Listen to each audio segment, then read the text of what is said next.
എനിക്ക് ഒരുപാട് സന്തോഷമുള്ള കാര്യം എന്താണെന്ന് വെച്ച് കഴിഞ്ഞാൽ പൊതുവേ എല്ലാവരും അങ്ങനെയാണെന്ന് പറയുന്നില്ല. പക്ഷെ പൊതുവേ ഒരു അഭിപ്രായമുണ്ട് ടീച്ചേഴ്സിനെ കുറിച്ച്. അവരൊന്നും പഠിക്കുന്നില്ല, അവർ സബ്ജക്റ്റ് മാത്രമേ അവർ പഠിക്കുള്ളൂ എന്നൊരു അഭിപ്രായമുണ്ട്.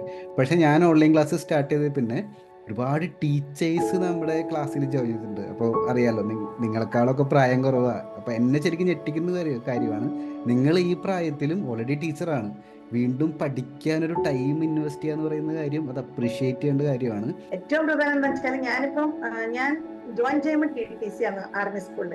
ആർമി സ്കൂൾ എന്ന് പറഞ്ഞാൽ നമ്മൾ ഈ പുറത്ത് കാണുന്ന സ്കൂളല്ല, ഉള്ളിൽ ടെൻഷൻ മുഴുവൻ ഈ ആർമി പട്ടാള ചിട്ടയാണ്. അപ്പൊ അവിടുന്ന് ഞാൻ BA MA സ്വന്തം പ്രൈവറ്റ് ആയിട്ട് തന്നെ പഠിച്ചത്. എല്ലാം അതുകൊണ്ട് ഇപ്പോഴും ഞാൻ സിസ്റ്റമാറ്റിക് ആണ് എന്റെ കാര്യം. പക്ഷെ സാറിന്റെ ക്ലാസ്സിൽ ജോയിൻ ചെയ്തപ്പോഴില്ല എൻ്റെ വേറൊരു വേൾഡ്. ഞാൻ നോക്കുമ്പോ പൊതുവെ എല്ലാവരും എന്നെ ഭയങ്കര സ്ട്രിക്റ്റ് ടീച്ചർ, അങ്ങനെ ഇങ്ങനെ എല്ലാം സിസ്റ്റമാറ്റിക് ആയി പോകുന്ന ഞാൻ. അപ്പൊ ഞാൻ നോക്കുമ്പോ സാറിന്റെ അടുത്ത് വന്നപ്പോ ഉണ്ടല്ലോ ആ ടൈം ടേബിൾ, ഞാൻ അതിലെ പല കാര്യങ്ങളും സത്യം പറഞ്ഞ കോപ്പി അടിച്ചു കൊണ്ടിട്ട് എന്റെ മക്കൾക്ക് കൊടുത്തിട്ടുണ്ട്. Time table, to do list. ഞാൻ ഇത് എന്റെ ഒരു ഗുരു പറഞ്ഞു തന്നതാണ് എനിക്ക്. മാമിന് എവിടെ ഇങ്ങനത്തെ ഒരു ടൈം ടേബിൾ പെട്ടെന്ന് കിട്ടിയെന്ന് അവർ ചോദിച്ചത്. അവർക്കൊക്കെ ഇപ്പൊ വേണം. ഞാൻ ഏതായാലും നിങ്ങളെ പരീക്ഷ കഴിഞ്ഞിട്ട് ഞാൻ നിങ്ങൾക്ക് അയച്ചു തരുന്നുണ്ട്, എല്ലാവർക്കും ചേരേണ്ടത്. പിന്നെ നിങ്ങളുടെ പാരന്റ്സിനോടൊക്കെ ചോദിക്കേണ്ട കാര്യങ്ങളാണ് അതൊക്കെ. പക്ഷെ ഇതെനിക്ക് കിട്ടിയിരിക്കുന്നത് എന്റെ ഗുരുനാഥിൽ നിന്നാണ്. അപ്പൊ അവർക്ക് ഭയങ്കര സന്തോഷം. എല്ലാവരും എഴുതിക്കൊണ്ടിട്ടുണ്ട് എങ്ങനെ ലിസ്റ്റ് ടിക്ക് ചെയ്യണം, എവിടെ എന്ത് ചെയ്യണം. അതിന് സച്ചിൻ സാറിന് ഹാറ്റ്സും വേറൊന്നും പറയണ്ട. അതിനോടൊപ്പം ഞാൻ ഒരു കാര്യം കൂടി ചോദിച്ചോട്ടെ, എന്താണ് ഫ്യൂച്ചർ ഗോൾ? ചെറുതുപോലെ ഒരു ആർട്ട് എക്സിബിഷൻ ആണ് വിചാരിക്കാൻ പറഞ്ഞിട്ടില്ല സാറേ. ഒരു ആനന്ദം മാത്രം, ഹാപ്പിനെസ് മാത്രം വിചാരിച്ച് ജോയിൻ ചെയ്ത ഞാൻ ഗോൾ സെറ്റ് ചെയ്തപ്പോ ആർട്ട് എക്സിബിഷനിലേക്കാണ് സാറ് പറഞ്ഞത്. പിന്നെ സാറിന്റെ അടുത്തടുത്ത ക്ലാസ്സുകളും മീറ്റിംഗും കഴിഞ്ഞപ്പോൾ ഞാൻ വെച്ചാൽ എന്തുകൊണ്ട് നമ്മൾക്ക് ഒരു കമ്മീഷൻ വർക്ക്, കമ്മീഷൻ വർക്ക് എത്തണമെങ്കിൽ ആദ്യത്തെ ഫസ്റ്റ് ഗോൾ നമ്മൾക്ക് എത്തിപ്പിടിക്കണ്ടേ. ഇതാണ് ഫസ്റ്റ് ഗോൾ. അപ്പോൾ ആ ഒരു ഗോൾ ഒന്ന് സെറ്റ് ചെയ്തോ. ആ സ്വപ്നം മനസ്സിലോട്ട് കൊണ്ടുവരാൻ ഞാനൊരു എക്സിബിഷൻ ചെയ്യാൻ പോകാമെന്ന് വിചാരിക്കുക. അതിനുവേണ്ടി വേറെ ഒന്നും ചിന്തിക്കണ്ട. എക്സിബിഷൻ എങ്ങനെ ചെയ്യും, എവിടെ ചെയ്യും, എപ്പോഴാണെന്നൊന്നും ചിന്തിക്കേണ്ട. പക്ഷെ അതിനുവേണ്ടി ഞാനൊരു ഫസ്റ്റ് ചിത്രം ചെയ്യാൻ പോകാമെന്ന് വിചാരിച്ചിട്ട് ഒരു ചിത്രം ഒന്ന് മനസ്സിലൊന്ന് പ്ലാൻ ചെയ്ത് തുടങ്ങിക്കോളും. ഫസ്റ്റ് സ്റ്റെപ്പ് അതാണ്, മനസ്സിൽ പ്ലാൻ ചെയ്യാന്നുള്ളത്. ഈ ഒരു 2 മാസം കൊണ്ട് ഇത്രയൊരു ഇമ്പ്രൂവ്മെന്റ് വരുന്നുണ്ടെങ്കിൽ ഇപ്പൊ 3-ാമത്തെ മാസം എന്ത് തന്നെയായാലും എനിക്ക് സാറിന്റെ ഒരു സഹായം ഉണ്ടെങ്കിൽ കണ്ടിന്യൂസ് എനിക്ക് ഉറപ്പാണ് ഞാൻ വിചാരിച്ചത്. പക്ഷെ ഞാൻ അതിനൊരു വെറും ഒരു ഹാപ്പിനെസ്സിന് വേണ്ടി ചേർന്നൊരു ക്ലാസ്. എന്റെ മെന്റലി ഹാപ്പിനെസ് അല്ല. ഇപ്പൊ എനിക്കൊരു എക്സിബിഷൻ ഒരു ഗോൾഡ് മുന്നിൽ വന്ന് സാർ ഇങ്ങനെ പറഞ്ഞ് ഓരോ ക്ലാസ്സിൽ തരുന്ന ഒരു ഇതുകൊണ്ടാണ്. അല്ലെങ്കിൽ ഒരിക്കലും ഇതൊന്നും ഉണ്ടാകാൻ പോകുന്നില്ല. എത്ര നന്ദി പറഞ്ഞാലും മതിയാവില്ല. ആ ക്ലാസ് അതെങ്ങനെ സാറ് പ്രിപ്പയർ ചെയ്തു, അതിന് ഏറ്റവും ബെസ്റ്റ് ഐഡിയ.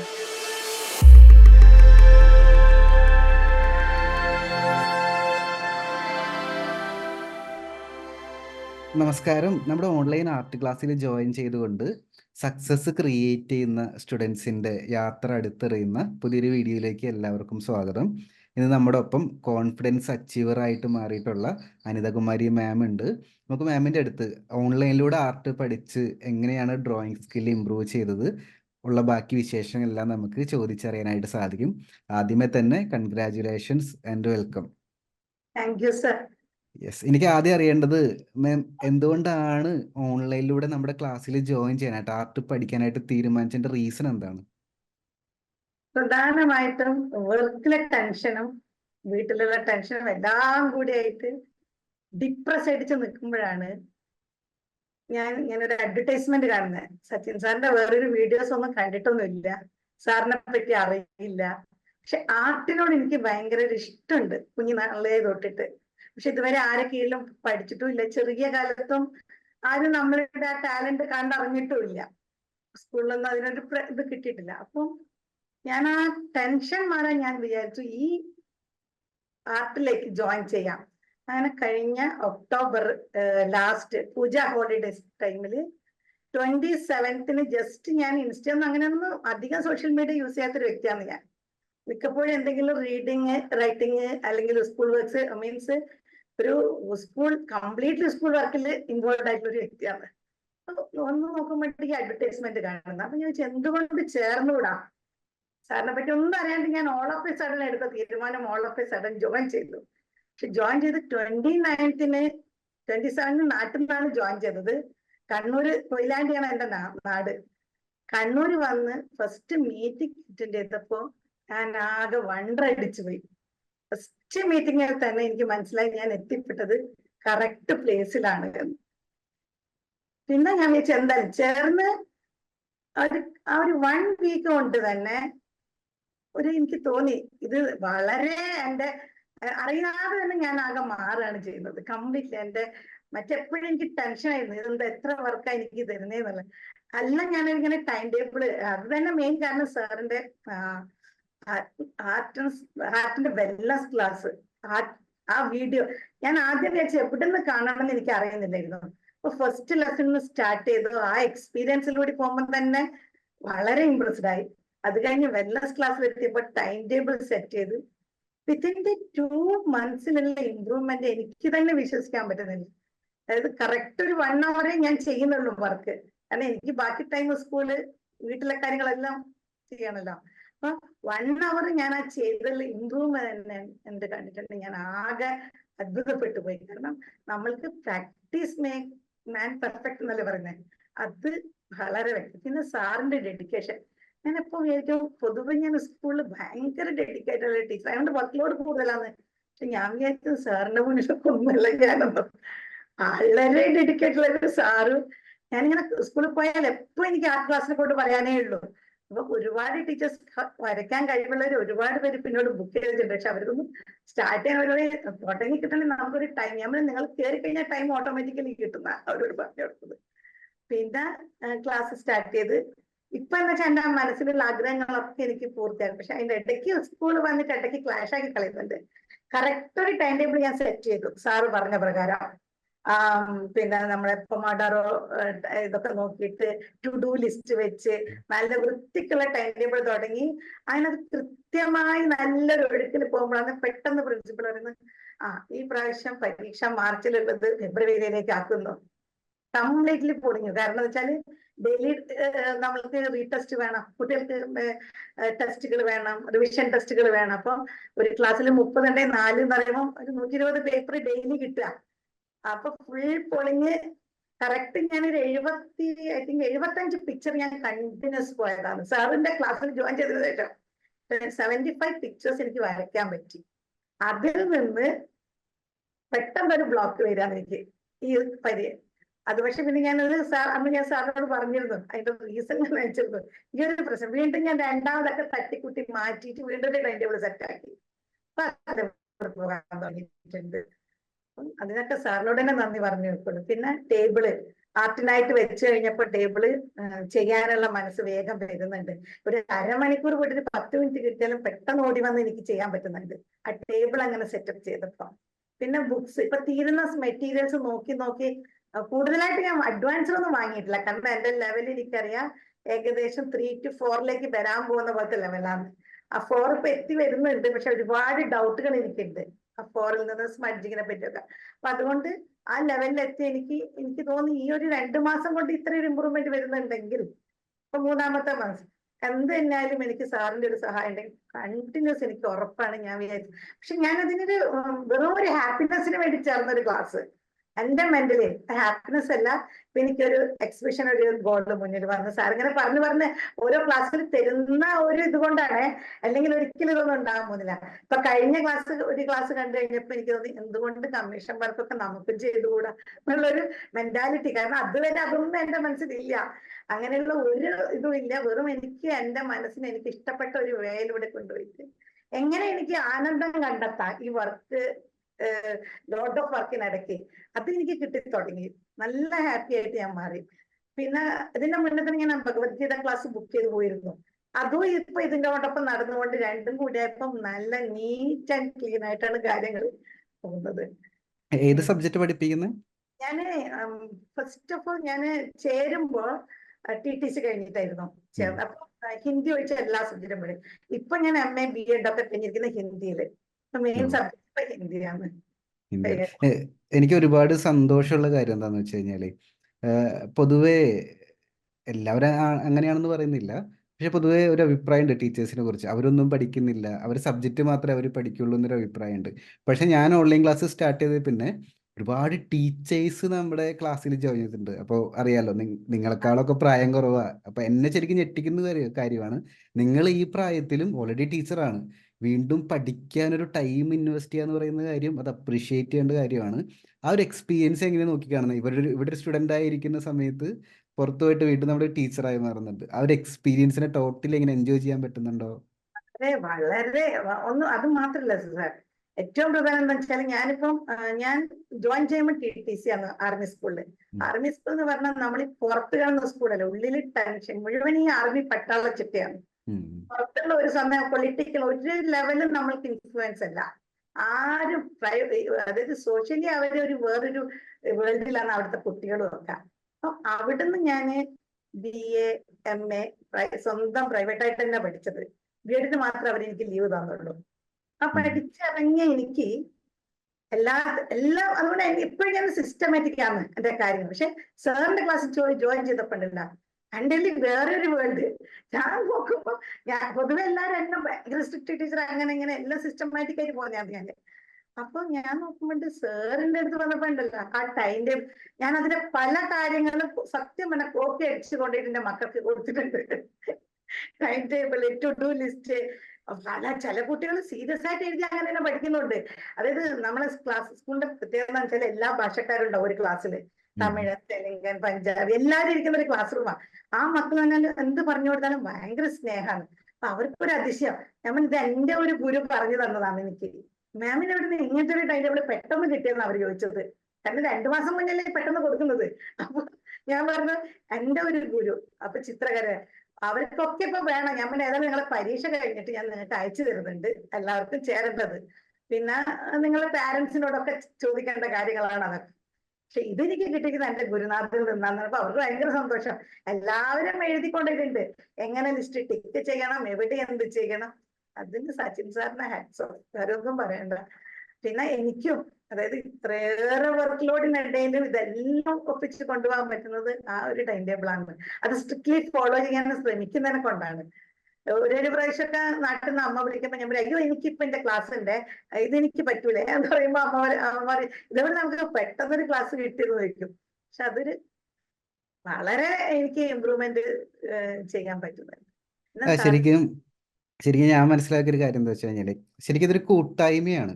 ഒരു ടീച്ചർ നിന്ന് അവരുടെ താഴെ സ്റ്റുഡൻസ് നിന്ന് അവർ മാത്രം പഠിക്കുക ആ ലെവലല്ല ശരിക്കും നമ്മുടെ ഒരു കമ്മ്യൂണിറ്റി എന്ന് പറയുന്നത്. നമ്മളെല്ലാവരും ഒരുമിച്ച് പഠിക്കുന്ന ഒരു ഫീല് ശരിക്കും ആ ഫേസ്ബുക്ക് ഗ്രൂപ്പ് തുറക്കുന്നത് കാണാൻ പറ്റും. ഓരോരുത്തരും പഠിക്കുകയും അങ്ങോട്ടും ഇങ്ങോട്ട് സപ്പോർട്ട് ചെയ്യുകയും ചെയ്യുക.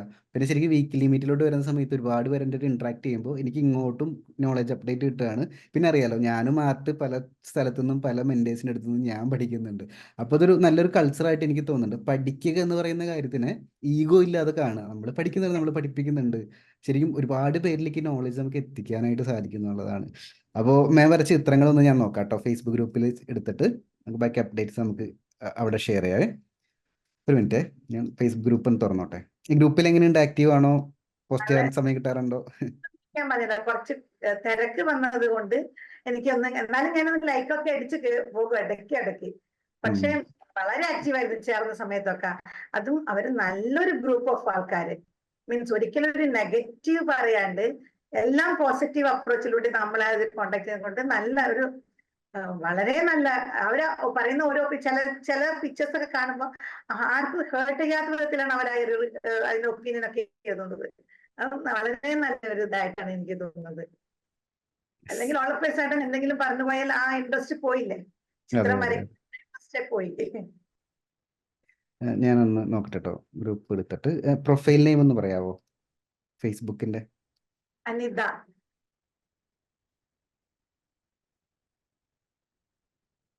അപ്പൊ സന്ധ്യ മാം മാമിന്റെ മരുമോളാണ് അല്ലേ? സന്ധ്യ അല്ല, സന്ധ്യയുടെ മോളാണ് എന്റെ പിന്നെ മകൻ കഴിച്ചിരിക്കുന്ന കുട്ടി. സന്ധ്യയുടെ മോളെയാണ് കഴിച്ചത്. Okay okay okay okay. അപ്പൊ ഓൺലൈൻ ക്ലാസ്സിൽ വന്നിട്ടാണ് റിലേഷൻ അറിയുന്നത്? ഐ മീൻ ഓൺലൈൻ ക്ലാസ്സിൽ വരുമ്പോഴാണ് നേരിട്ട് അറിയുന്നത് ഇങ്ങനെ നമ്മളെ രണ്ടുപേരും ഓൺലൈൻ ക്ലാസ്സിൽ ഉണ്ടെന്ന്? അത് എനിക്കറിയില്ലായിരുന്നു. കയറി കഴിയുമ്പോ സന്ധ്യ ഉണ്ണിമായ എന്നെ വിളിച്ചിട്ട് അമ്മ ചേർന്നിനോ, സന്ധ്യാമ്മ കയറിയ. അപ്പൊ ഞാൻ പറഞ്ഞു അത് ശരി, ഈ ഗ്രൂപ്പിലാണോ സന്ധ്യ പഠിക്കുന്നത് എന്ന് വിചാരിക്കുന്നത്. ആ ടൈമിലാണ് എനിക്കറിയുന്നേ ഇല്ല ഇത് സന്ധ്യയുള്ള ഗ്രൂപ്പാണ് എന്നുള്ളത്.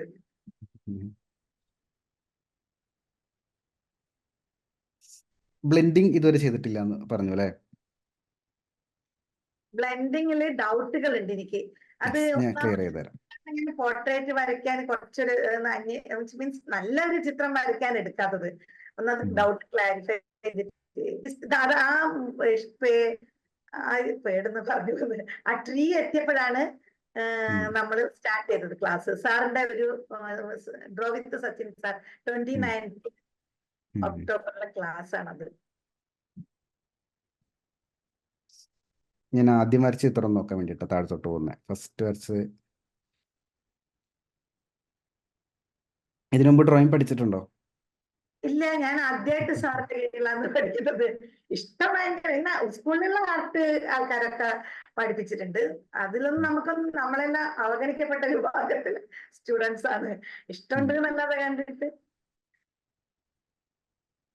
പിന്നെ നമ്മള് ട്രെയിനിങ് ടൈമിലുള്ള ചാർട്ടുകളെല്ലാം സ്വന്തം തന്നെയാണ്. ഒന്നുപോലും പുറത്തു കൊടുത്തിട്ടില്ല. അതാണ് ഒരു എക്സ്പീരിയൻസ് കിട്ടിയത് ആകെ.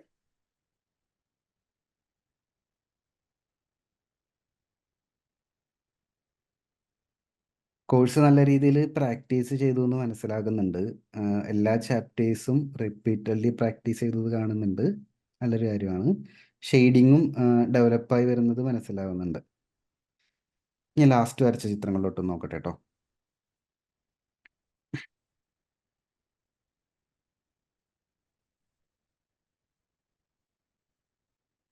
പെൻസിൽ ഏതാ യൂസ് ചെയ്യുന്നത്? ഏത് ബ്രാൻഡാ യൂസ് ചെയ്യുന്നത്?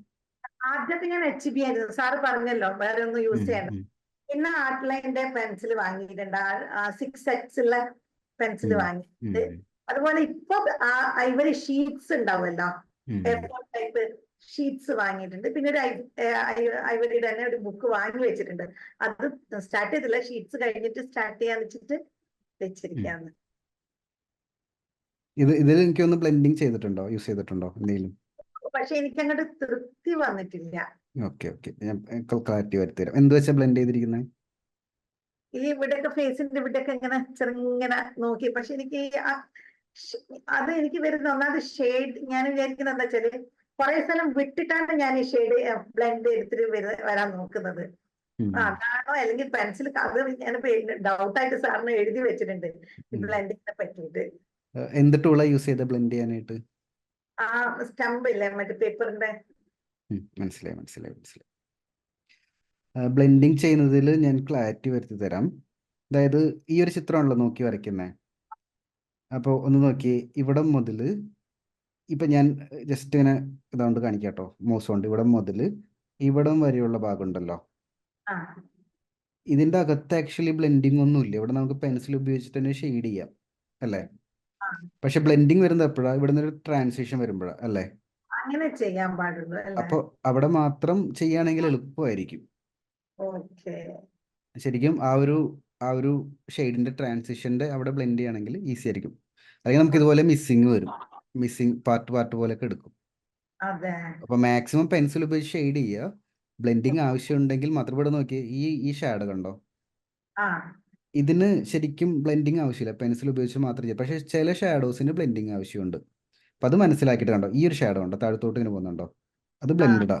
അപ്പം അങ്ങനെ ആവശ്യമുള്ള ഭാഗത്ത് മാത്രം ബ്ലെൻഡിങ് ചെയ്താൽ മതി ഈ ഒരു സ്റ്റേജിൽ. അങ്ങനെയാണെങ്കിൽ കുറച്ചും കൂടി, അപ്പോൾ ഷെയ്ഡിങ്ങിൽ നമുക്ക് കുറച്ചും കൂടി ഫോക്കസ് ചെയ്യാം. ഏതൊക്കെ ഭാഗമാണ് ബ്ലെൻഡിങ് ചെയ്യുന്നത് കുറച്ചും കൂടി ക്ലാരിറ്റി കിട്ടും. അപ്പം നെക്സ്റ്റ് ടൈം ഒരു ചിത്രം വരയ്ക്കുമ്പോൾ അങ്ങനെ വരച്ചോളൂ, കൺഫ്യൂഷൻ ഒഴിവാക്കാനായിട്ട്. ഇതിലൊന്നും മിസ്റ്റേക്ക് ഒന്നുമില്ല, കറക്റ്റ് ആയിട്ടാണ് ബ്ലെൻഡ് ചെയ്തിരിക്കുന്നത്. സാറിന്റെ ആ പിക്ചർ നോക്കിയിട്ട് അതേപോലെ തന്നെ ഹെയറും നല്ല രീതിയിൽ, പിന്നെ പെൻസിലിന്റെ ഡിഫറെന്റ് ടോണും നല്ല രീതിയിൽ ചെയ്യുന്നുണ്ട്. വിഷയമൊന്നുമില്ല. പെൻസിൽ എടുത്തിട്ടാണ് ചെയ്തത്. പക്ഷെ എനിക്ക് തോന്നുന്നു അതൊരു 3 ഡയമെൻഷൻ ആയി കിട്ടിയില്ല എന്നുള്ളൊരു ഒരു തോന്നലാണ് എനിക്ക് എപ്പോഴും വരച്ചെടുക്കുമ്പോൾ. അത് ഞാൻ പറഞ്ഞുതരാം. നമ്മളിപ്പോൾ ഒരു ലെവൽ എത്തി, നമ്മൾ ബ്ലെൻഡിങ് എന്നുള്ള സ്റ്റേജിലോട്ട് നമ്മൾ എത്തി. ഇനി ഏത് ടൈപ്പ് റെഫറൻസ് പിക്ചർ എടുക്കണം ഞാൻ പറഞ്ഞുതരാം കേട്ടോ, ഒരു മിനിറ്റ്.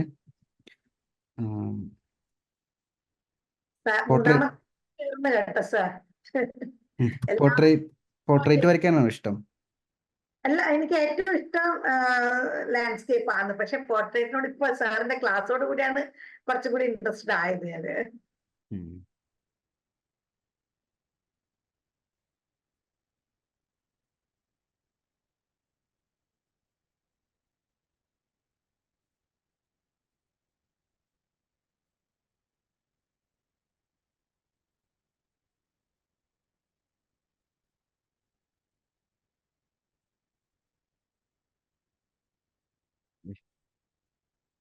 ഇങ്ങനത്തെ ചിത്രങ്ങളൊന്ന് പ്രാക്ടീസ് ചെയ്ത് നോക്കിയുള്ളൂ. ഇത് ഓൾറെഡി ഡ്രോയിങ് ആ, ഓക്കെ. പക്ഷേ കുറച്ചൊന്ന് റിയലിസ്റ്റിക് ഡ്രോയിങ് പോലെ തോന്നും നമുക്ക് അല്ലേ?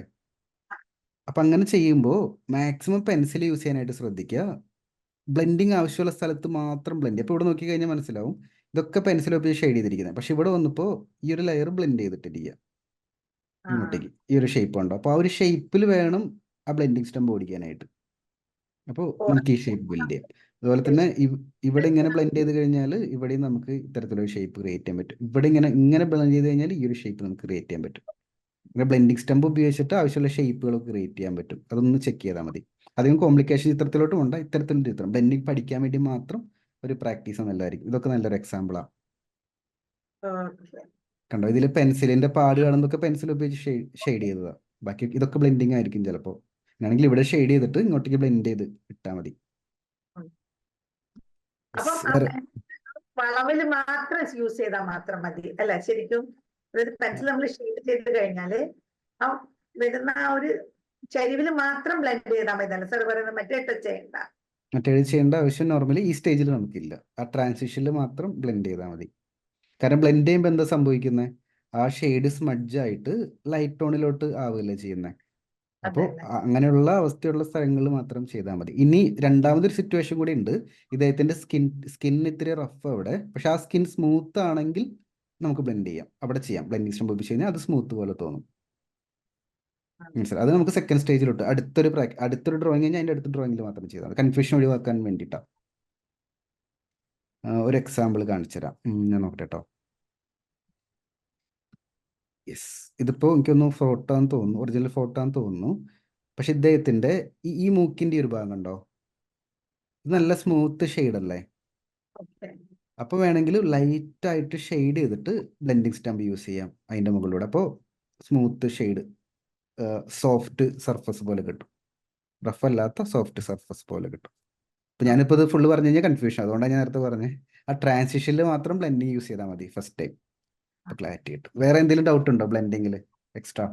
അത് ഒന്നാമത്. പിന്നെ നമ്മള് ഇതിന്റെ സ്പഡ്ജിങ്ങിന്റെ ഈ ബ്ലെൻഡിങ് സ്റ്റംപ് ഉണ്ടല്ലോ, നീറ്റേന്ന് ഞാൻ സാറിനോട് ചോദിച്ചിരുന്നു ഒരു പ്രാവശ്യം എങ്ങനെയാണെന്ന്.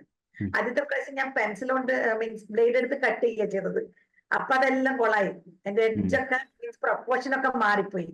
അപ്പൊ പിന്നെ സാറ് പറഞ്ഞു സാൻഡ് പേപ്പർ വെച്ചിട്ട് നല്ലോണം. അപ്പോഴത്തേക്ക് അതിന്റെ കുറച്ച് ശരിയായി. എങ്കിലും കുറെ എഡ്ജൊക്കെ കൊളായി പോയിരുന്നു ആകെ പാടെ. പിന്നെ അതും ഒരു ഡൗട്ടായിരുന്നു.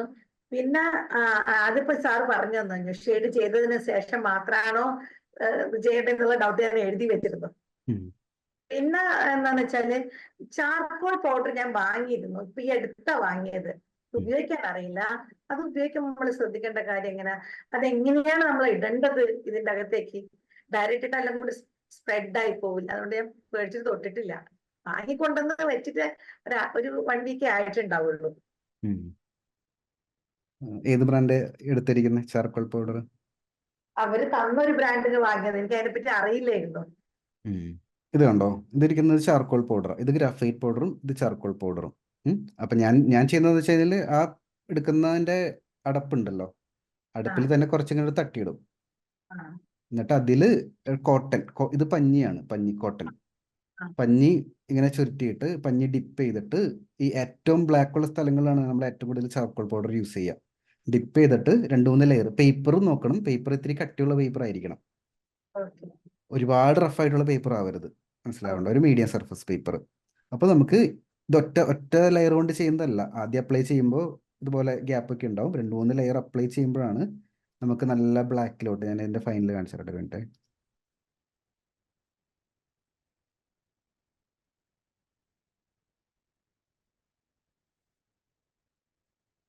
കണ്ടോ, നല്ല ബ്ലാക്കിലോട്ട് കിട്ടാം. ഇവിടെ ഇനിയും അപ്ലൈ ചെയ്യാനുണ്ട്. ഇവിടെ 2-3 ലെയർ അപ്ലൈ കൂടി ചെയ്യുമ്പോൾ അത് നമുക്ക് ബ്ലാക്ക് ആയിട്ട് കിട്ടും.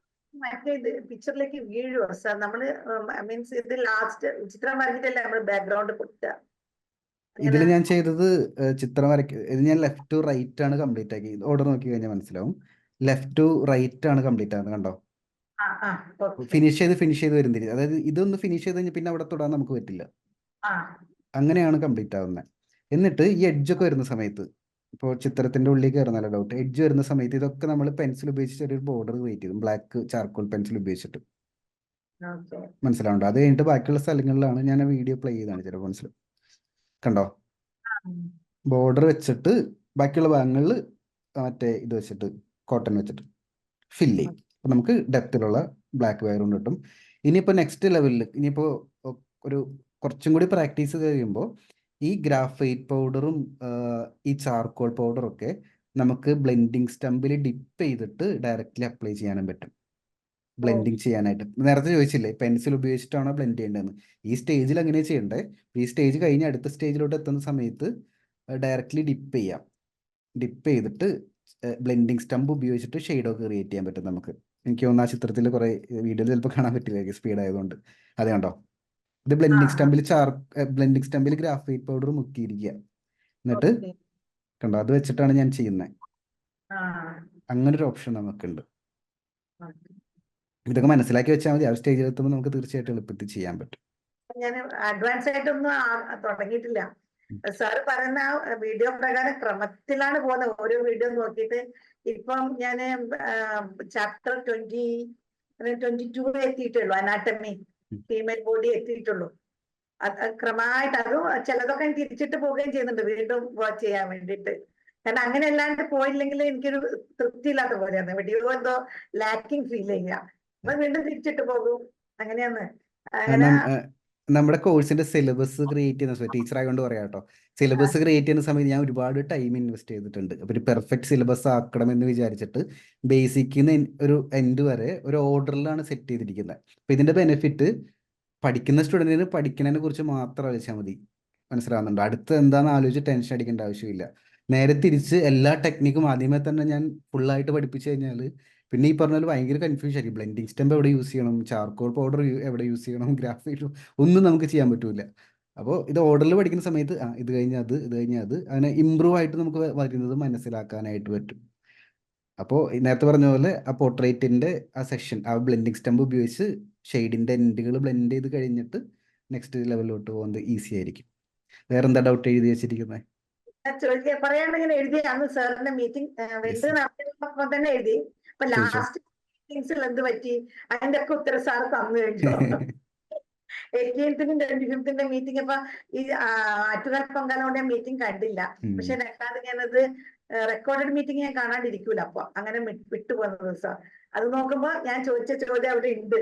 അതായത് ഒന്ന് ഒരു ഇതാണ് എഴുതി വെച്ചത്, നേച്ചർ സ്റ്റഡി ക്രിയേറ്റീവ് ഡ്രോയിങ് ഒക്കെ ചെയ്യുമ്പോൾ ഇതിന്റെ പ്രൊപ്പോർഷൻ ബാലൻസിങ് ഒക്കെയാണ് എങ്ങനെയാണ് ശ്രദ്ധിക്കേണ്ടത്. അത് ഓൾറെഡി സാർ ഇപ്പം 25th മീറ്റിംഗ് നല്ല നീറ്റായിട്ട് പറഞ്ഞു തരുന്നുണ്ട്. എവിടെയൊക്കെ എങ്ങനെ ഷെയ്ഡ് ചെയ്യണം, എവിടെയൊക്കെ നോക്കണം, ബാലൻസിങ് പിന്നോട്ട് പോകുന്നത് എങ്ങനെ ലൈറ്റ് ആക്കണം എന്നൊക്കെ ഉള്ളത് ഈ ആൻസർ അതിലുണ്ട്. അതാണൊന്ന് എഴുതി വെച്ച ഡൗട്ട്, എവിടെയൊക്കെ നോക്കണം എന്നുള്ളത്. പിന്നെ 3D ഇപ്പൊ ഞാൻ പറഞ്ഞത് പോർട്രേറ്റ് ചെയ്യുമ്പോൾ ഷെയ്ഡിങ് റിയലിസ്റ്റിലേക്ക് കൊണ്ടുവരാൻ എന്തൊക്കെയാണ് പ്രധാനമായും നമ്മൾ ശ്രദ്ധിക്കേണ്ടതെന്ന്. പിന്നെ ഷെയ്ഡിങ് തന്നെ പലതരത്തിലുള്ള മെത്തേഡ് ഉണ്ട്. അത് ഉപയോഗിക്കുന്ന ടൂൾസും അത് അനുയോജ്യമായ പേപ്പറും. എല്ലാ പേപ്പറിലും എല്ലാ ഷെയ്ഡിങ്ങും നമുക്ക് ചെയ്യാൻ പറ്റുമോ, അതൊരു ഡൗട്ട്.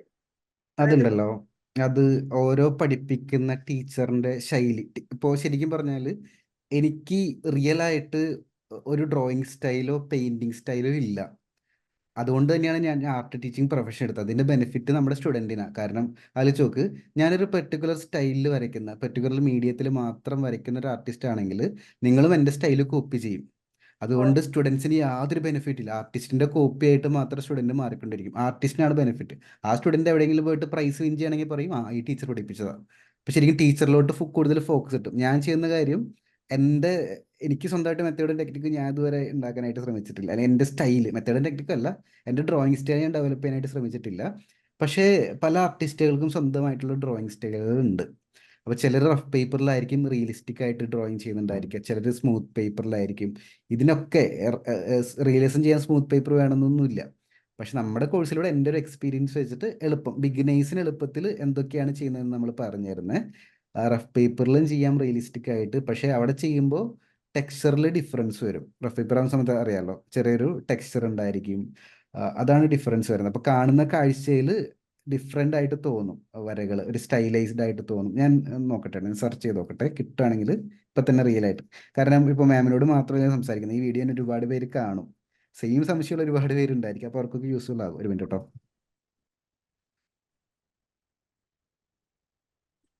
ഇപ്പം ഇതിന് ഞാൻ ചോദിച്ചതിൻ്റെ ഉത്തരം, ഇതിന് ഡിഫൈൻഡ് ആയിട്ട് ഇന്ന ടൂളിൽ തന്നെ ആർട്ട് ചെയ്യണം എന്നൊന്നുമില്ല. ഡിഫറെൻറ്റ് ടൂളുകൾ ചെയ്യുന്ന സമയത്ത് ഡിഫറെൻറ്റ് റിസൾട്ട് ആയിരിക്കും. കണ്ടോ, ഇതിൽ കണ്ടോ, ഇതിപ്പോൾ റഫ് പേപ്പറിലാണ് ചെയ്തിരിക്കുന്നത്. ആ പക്ഷേ പെട്ടെന്ന് നോക്കുമ്പോൾ റിയലിസ്റ്റിക് ആയിട്ട് തോന്നുമെങ്കിലും അവിടെ ഒരു ടെക്സ്ചർ വന്നിട്ടുണ്ട് ആ അല്ലേ. ഇനിയിപ്പോൾ നേരെ തിരിച്ച് ഇത് നോക്കിയേ, ഇത് ആക്ച്വലി ഒരു പ്രത്യേക ടെക്സ്ചറുള്ള പേപ്പർ കണ്ടോ, ഒരു ചെറിയൊരു സ്ക്വയർ സ്ക്വയർ സ്ക്വയർ പോലെ ഒരു പിക്സലേറ്റഡ് പോലെ കാണുന്നില്ലേ. ആ അത് പ്രത്യേക ടെക്സ്ചറുള്ള പേപ്പർ. അപ്പോൾ നമുക്ക് വേറൊരു റിസൾട്ട് അതിൻ്റെ അകത്ത് നിന്നിട്ട് ഇത് ടെക്സ്ചറുള്ള പേപ്പറാണ് കണ്ടോ, ഒരു ടെക്സ്ചർ കാണാൻ പറ്റും. ഇനി സ്മൂത്ത് പേപ്പർ നോക്കാം.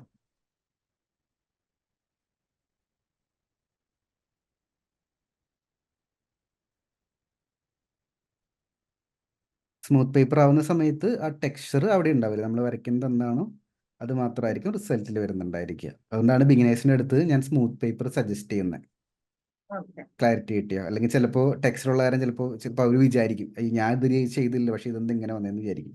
ഇത് കണ്ടോ, ഇതിൽ സ്മൂത്ത് പേപ്പർ ആണ്. അപ്പോൾ ഇവർ ഈ ടെക്സ്ചറൊക്കെ ക്രിയേറ്റ് ചെയ്തിരിക്കുക, വരച്ച് ഇറേസ് ചെയ്തൊക്കെ ക്രിയേറ്റ് ചെയ്തിരിക്കുക. ഇതാണ് അതിൻ്റെ പരിപാടി. ഇതൊക്കെ ഇത് ചെറിയൊരു ടെക്സ്ചർ ഉണ്ട്, നേരെ കൂടി വേണമെങ്കിൽ സ്മൂത്ത് പേപ്പറിൻ്റെ കാറ്റഗറിയിൽ ഇതിനെ ഉൾപ്പെടുത്താം. അപ്പോൾ ഇതാണ് ഈ റിസൾട്ട് കിട്ടും സ്മൂത്ത് പേപ്പറിൽ നമ്മൾ ചിത്രം വരച്ച് കഴിഞ്ഞാൽ. ടെക്സ്ചർ ആണെങ്കിൽ ഇവിടെ ഡോട്ട് ഡോട്ട് പോലെ ഗ്രെയിൻസ് പോലെ നമുക്ക് തോന്നും. അത്രയും ഡിഫറൻസ്. പിന്നെ ഈ പറഞ്ഞ പോലെ ബ്ലെൻഡിങ് ചെയ്യാൻ തന്നെ ബ്ലെൻഡിങ് സ്റ്റംപ് തന്നെ യൂസ് ചെയ്യണമെന്നില്ല. ചിലർ ടിഷ്യൂ പേപ്പർ യൂസ് ചെയ്യുന്നവരുണ്ട്, ചിലർ കോട്ടൺ ബഡ് യൂസ് ചെയ്യുന്നവരുണ്ട്. പക്ഷേ ഡിഫറെൻറ്റ് ടൂളിൽ ഡിഫറെൻറ്റ് റിസൾട്ട് ആയിരിക്കും. ഇപ്പം നമുക്ക് എന്ത് റിസൾട്ടാണ് വേണ്ടത്, നമ്മുടെ മനസ്സിൽ ചിത്രത്തിന് എന്ത് ഔട്ട്പുട്ടാണ് വേണ്ടത്, അങ്ങനെ ടൂള് സെലക്ട് ചെയ്യാനായിട്ട് നോക്കുക. അപ്പോൾ ഞാൻ പറയുന്നത് കുറച്ചും കൂടി ലെവൽ കഴിയുമ്പോൾ മാമിന് ചെയ്യാൻ പറ്റുന്നൊരു കാര്യമുണ്ട്. ഇത് കുറച്ചും കൂടി ലെവൽ കഴിയുമ്പോൾ ഓട്ടോമാറ്റിക്കലി ആർട്ട് കുറച്ച് കഴിയുമ്പോൾ ചിലപ്പോൾ സെയിം പോലെ വരച്ച് കഴിഞ്ഞാൽ നമുക്ക് ചിലപ്പോൾ ബോറടിക്കും, അല്ലെങ്കിൽ ചിലപ്പോൾ നമുക്ക് ഇമ്പ്രൂവ്മെൻറ്റ് വരുന്നില്ല എന്ന് തോന്നൽ വരും. അപ്പോൾ ഡിഫറെൻറ്റ് ടൂളുകൾ പർച്ചേസ് ചെയ്തൊക്കെ ട്രൈ ചെയ്ത് നോക്കുക. അപ്പോൾ ഡിഫറെൻറ്റ് റിസൾട്ടുകൾ വരും. അപ്പോൾ അത് ഫ്യൂച്ചറിലോട്ട് നമുക്ക് ചെയ്യാൻ പറ്റുന്ന നല്ലൊരു കാര്യമാണ്. അതിനോടൊപ്പം ഞാൻ ഒരു കാര്യം കൂടി ചോദിച്ചോട്ടെ, എന്താണ് ഫ്യൂച്ചർ ഗോള്? ഫ്യൂച്ചർ പോലെ ഒരു ആർട്ട് എക്സിബിഷൻ ആണ് വിചാരിക്കാൻ പറഞ്ഞില്ല സാറേ. ഒരു ആനന്ദം മാത്രം, ഹാപ്പിനെസ് മാത്രം വിചാരിച്ച് ജോയിൻ ചെയ്ത ഞാൻ ഗോൾ സെറ്റ് ചെയ്തപ്പോ ആർട്ട് എക്സിബിഷനിലേക്ക് വന്നു സാറ് പറഞ്ഞത്. പിന്നെ സാറിന്റെ അടുത്തടുത്ത ക്ലാസ്സുകളും മീറ്റിംഗും കഴിഞ്ഞപ്പോൾ ഞാൻ വിളിച്ചു എന്തുകൊണ്ട് നമ്മൾക്ക് ഒരു കമ്മീഷൻ വർക്ക്, അപ്പൊ കമ്മീഷൻ വർക്ക് എത്തണമെങ്കിൽ ആദ്യത്തെ ഫസ്റ്റ് ഗോൾ നമ്മൾക്ക് എത്തിപ്പിടിക്കണ്ടേ. First goal എത്തിപ്പെടണമെങ്കിൽ ലെവലൊന്ന് മാറണല്ലോ. 4-5 ഒക്കെ എത്താണ്ടൊന്നും 5-6-7 അടുത്തൊക്കെ എത്താണ്ട്. പൊതുവെ എനിക്ക് വേറൊരു പ്രൊമച്ചാലി സാറ് പറഞ്ഞ ഏതൊരു വെൽനസിൽ പറഞ്ഞിട്ടുണ്ട്, പെർഫെക്ഷനിസം. ആ ഒരു പ്രോബ്ലം എനിക്കുണ്ട്. അത് മാറ്റാൻ ശ്രമിച്ചിട്ട് മാറുന്നൊന്നുമില്ല. ഒക്കത്തിന് ഇത്ര പഠിപ്പിക്കുന്ന കാര്യം ആയിക്കോട്ടെ, കുട്ടികളെ പഠിപ്പിക്കുന്ന കാര്യം ഒക്കത്തിനും ഉണ്ട്. അത് ഭയങ്കര ഒരു പ്രശ്നമുണ്ട് ഇടയ്ക്കൊക്കെ അതിനെ കൊണ്ട്. അപ്പം ആ ഒരു ഇതുകൊണ്ട് എനിക്ക് തോന്നുന്നു എന്തായാലും അതിനൊരു ടൈം പിടിക്കേണ്ടാവും. 1 year ഒക്കെ എന്തായാലും ഞാൻ വിചാരിക്കുന്നു. പിന്നെ അത് കഴിഞ്ഞിട്ട് നെക്സ്റ്റിലേക്ക് കടക്കാന്നുള്ള ഐഡിയയിലാണ് ഉള്ളത്. ഓരോരോ 1 by 1 ആയിട്ട്. പിന്നെ അതിൽ ഞാൻ ക്ലാരിറ്റി വരുത്തി തരാം കേട്ടോ. അപ്പോൾ ആദ്യം പറഞ്ഞത് ആർട്ട് എക്സിബിഷൻ ആണ്. അപ്പോൾ ആദ്യം ചെയ്യേണ്ട സ്റ്റെപ്പ്, ആർട്ട് എക്സിബിഷൻ ചെയ്യണമെങ്കിൽ നമുക്ക് മിനിമം എന്ത് വേണം, ഫസ്റ്റ് സ്റ്റെപ്പ് കിട്ടാനായിട്ട്? ഫസ്റ്റ് വരയ്ക്കാനുള്ള കഴിവ് തന്നെയാണ് ഫസ്റ്റ്. അതിനൊക്കെ മുമ്പ് ഏറ്റവും സിമ്പിൾ ആയിട്ട് പറയുകയാണെങ്കിൽ ഒരു എക്സിബിഷൻ നടക്കണമെങ്കിൽ മിനിമം ഒരു നല്ല ചിത്രം വേണം അല്ലേ. അതാണ് ഫസ്റ്റ് ഗോൾ. അപ്പോൾ ആ ഒരു ഗോൾ ഒന്ന് സെറ്റ് ചെയ്തോ. ആ സ്വപ്നം മനസ്സിലോട്ട് കൊണ്ടുവരാൻ ഞാനൊരു എക്സിബിഷൻ ചെയ്യാൻ പോകാമെന്ന് വിചാരിക്കുക. അതിനുവേണ്ടി വേറെ ഒന്നും ചിന്തിക്കണ്ട. എക്സിബിഷൻ എങ്ങനെ ചെയ്യും, എവിടെ ചെയ്യും, എപ്പോഴാണെന്നൊന്നും ചിന്തിക്കേണ്ട. പക്ഷെ അതിനുവേണ്ടി ഞാനൊരു ഫസ്റ്റ് ചിത്രം ചെയ്യാൻ പോകാമെന്ന് വിചാരിച്ചിട്ട് ഒരു ചിത്രം ഒന്ന് മനസ്സിലൊന്ന് പ്ലാൻ ചെയ്ത് തുടങ്ങിക്കോളും. ഫസ്റ്റ് സ്റ്റെപ്പ് അതാണ്, മനസ്സിൽ പ്ലാൻ ചെയ്യാന്നുള്ളത്. എന്നിട്ട് പതിയെ അതിനൊരു കോൺഫിഡൻസ് വരുന്ന സമയത്ത് നല്ല മെറ്റീരിയലൊക്കെ വാങ്ങിച്ച് നമുക്ക് ഇഷ്ടമുള്ള മീഡിയത്തിൽ ആ ചിത്രം ഒന്ന് വരച്ച് നോക്കാം. ആ ചിത്രം കംപ്ലീറ്റ് ആവുന്ന സമയത്ത് നമുക്കൊരു കോൺഫിഡൻസ് കിട്ടും. എൻ്റെ ഗോളിലോട്ട് ഒരു സ്റ്റെപ്പ് ഞാൻ കടന്നു എന്നുള്ള കോൺഫിഡൻസ് കിട്ടും. മനസ്സിലാവുന്നുണ്ടോ? സെയിം പോലെ തന്നെ കമ്മീഷൻ വർക്കിൻ്റെ കാര്യം. കമ്മീഷൻ വർക്ക് എടുക്കാനായിട്ട് നമ്മൾ ലോകോത്തര കഴിവുള്ള ആർട്ടിസ്റ്റ് ആവണമെന്നൊന്നുമില്ല. ഇപ്പോൾ ചിലപ്പോൾ നമുക്ക് അടുത്തൊരു കസിന് കൊടുക്കാനായിരിക്കും. അപ്പോൾ കസിൻ നമ്മൾ ചോദിക്കുന്ന സമയത്ത് ഞാൻ വരയ്ക്കുന്ന ചിത്രങ്ങളുടെ ശൈലി ഇതാണെന്ന് നമുക്ക് പറഞ്ഞു കൊടുക്കാൻ പറ്റും. കമ്മീഷൻ വർക്കിൻ്റെ വീക്കിലി മീറ്റിംഗ് അറ്റൻഡ് ചെയ്തായിരുന്നോ? അതെ, അത് അറ്റൻഡ് ചെയ്തപ്പോഴാണ് ആദ്യം ഞാൻ വിചാരിച്ചു നോക്കാം എന്താ, ആദ്യം എനിക്ക് അത്ര ഒരു എന്തില്ലാണ്ട് ഞാൻ ചേർന്നത്. പക്ഷെ ആ ഡൗട്ട് ക്ലാരിഫിക്കേഷൻ ഒക്കെ വന്നപ്പോ വിചാരിച്ചു ഓ ശരിയാണല്ലോ, ഇതൊക്കെ നമുക്ക് എന്ത്. അപ്പൊ അതിന്റെ ഒക്കെ ഒരു ക്വസ്റ്റ്യൻ എഴുതി വെച്ചിട്ടുണ്ട് ഞാൻ. എന്നിട്ട് അതായത് ഫ്യൂച്ചറിലേക്ക് പെട്ടെന്ന് വന്ന തോന്നല്ലേ എഴുതിയതാണ്. ഉം. അങ്ങനെ അതൊരു നല്ലൊരു ആർട്ടിസ്റ്റിന്റെ തിങ്കിങ് ആണെന്നൊന്നും അറിയില്ല. ഓരോ ഡൗട്ടുകൾ സാറ് പറഞ്ഞത് എല്ലാം നോട്ട് ചെയ്ത് വെക്കണം ഇവിടെ വരുമ്പോ മീറ്റിംഗിൽ നിന്ന്. അപ്പം കമ്മീഷൻ വർക്ക് എന്റെ മനസ്സിലില്ലാത്തൊരു സങ്കല്പമായിരുന്നു. പക്ഷെ ആ മീറ്റിങ്ങോട് കൂടിയിട്ട് ചെറിയ ചേഞ്ച് വന്നു എന്റെ മനസ്സിലും. എന്തുകൊണ്ട് നമ്മൾക്ക്, അതായത് വരച്ച് വരച്ച് വരുമ്പോൾ ആ ഒരു ലെവലിലേക്ക് എത്തിപ്പെടുമ്പോൾ എന്തുകൊണ്ട് നമുക്ക് ചെയ്തുകൂടാന്നുള്ള ഒരു ചിന്ത വന്നു. അങ്ങനെയാണ്. പിന്നെ കമ്മീഷൻ വർക്കിന്റെ കാര്യത്തിൽ ഇപ്പോഴേ വരയ്ക്കുന്ന ചിത്രങ്ങളൊക്കെ പ്രൊമോട്ട് ചെയ്യുക, സോഷ്യൽ മീഡിയയിൽ ഇടുക, സ്റ്റാറ്റസ് ഇടുക. അപ്പോൾ മറ്റുള്ളവർക്ക് അറിയാൻ പറ്റും നമ്മൾ എങ്ങനത്തെ ചിത്രങ്ങൾ വരയ്ക്കുന്നത്, നമ്മുടെ റേഞ്ച് എന്താണെന്നൊക്കെ മനസ്സിലാക്കാൻ പറ്റും.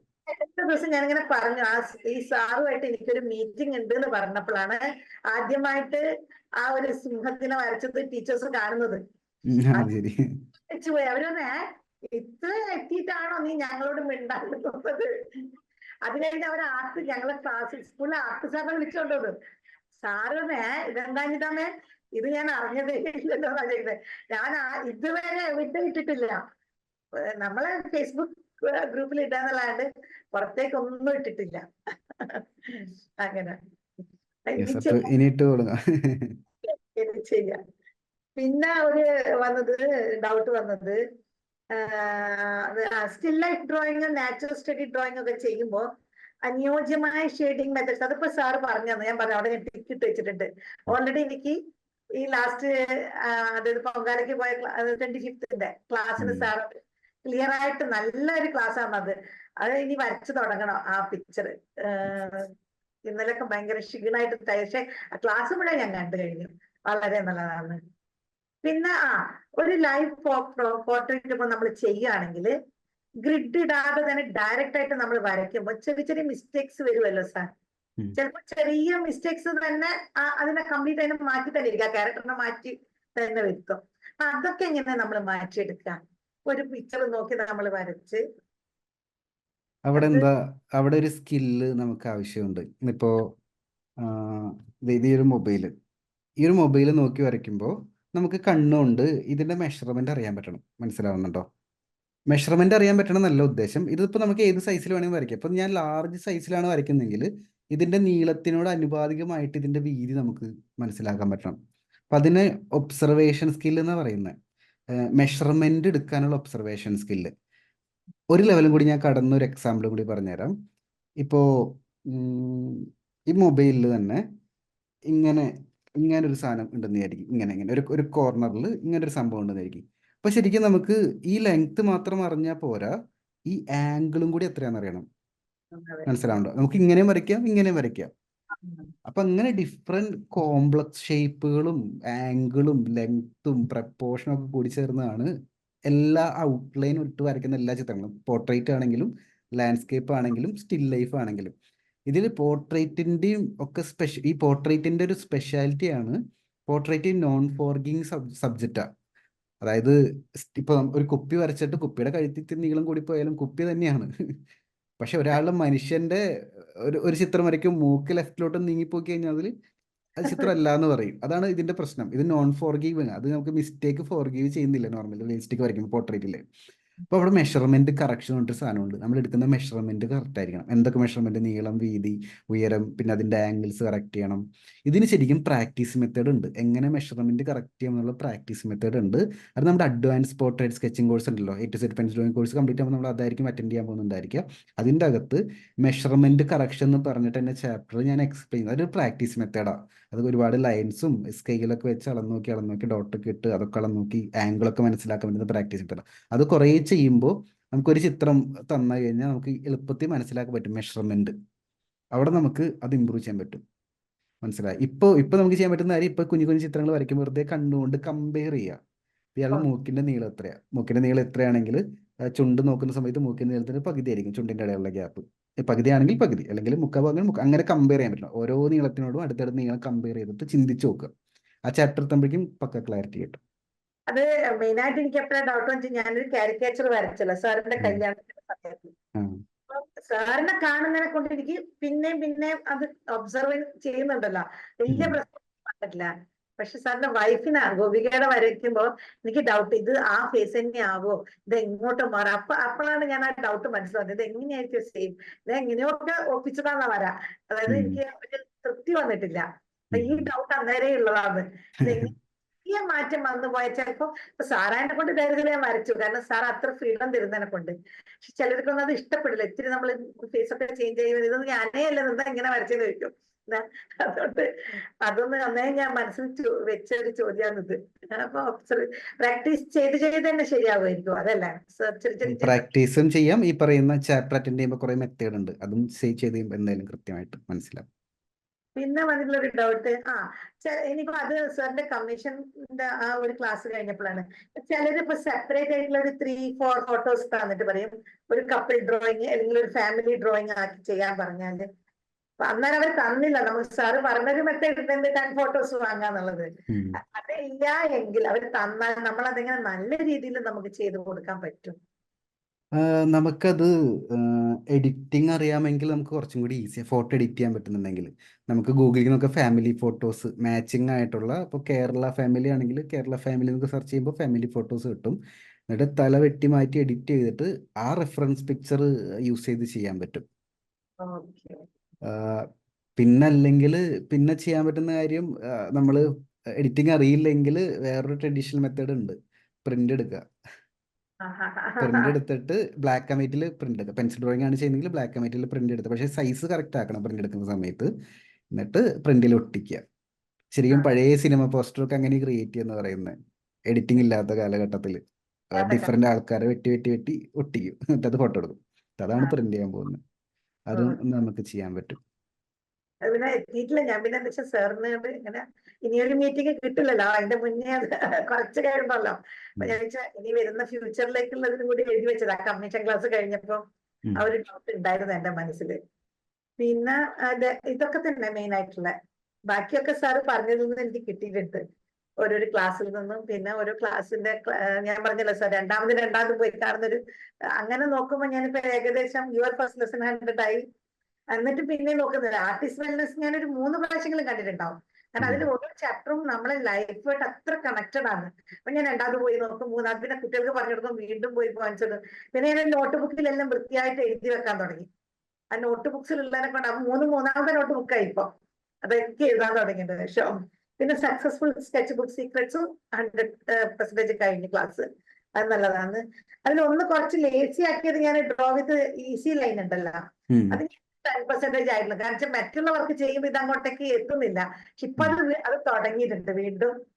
ഞാൻ ആ റാബിറ്റ് വരച്ച ശേഷം, കാരണം ലൈൻ എനിക്ക് ഇടയ്ക്ക് സ്പീഡിൽ വരക്കുമ്പോൾ ഇത്തിരി വളവൊക്കെ വന്നു പോകുന്നുണ്ട്. അപ്പൊ അതൊന്നും ഞാൻ വെച്ചതിൽ ശരിയാക്കി എടുക്കാന്ന് വെച്ചിട്ട് ആ റാബിറ്റിന്റെ താഴെ ആ ഒരു ഹൗസ് വരച്ചല്ലോ കാർട്ടൂൺ, അത് ഇപ്പൊ തുടങ്ങിയതാണ് വീണ്ടും. അത് ഞാനത് നെഗ്ലക്ട് ചെയ്ത് വെച്ചൊരു പാർട്ടായിരുന്നു. എനിക്ക് തോന്നുന്നു അത് നെഗ്ലക്ട് ചെയ്യേണ്ട പാർട്ടല്ല, അത് വെരി ഇമ്പോർട്ടന്റ് ആണെന്ന് മനസ്സിലായി. കാരണം ഈ വര ഒരു സാറ് പറഞ്ഞ പോലെ അത് ലാസ്റ്റ് ക്ലാസ്സിൽ സാറ് പറഞ്ഞതിനെ കൊണ്ടാണ് അത്ര ഒരു സീരിയസ്ലി ഞാൻ എടുത്തത്. അത് ഞാൻ ഒരു കാർട്ടൂൺ അല്ലേ എന്ന് വെച്ച് ഞാൻ വിട്ടയച്ചതായിരുന്നു.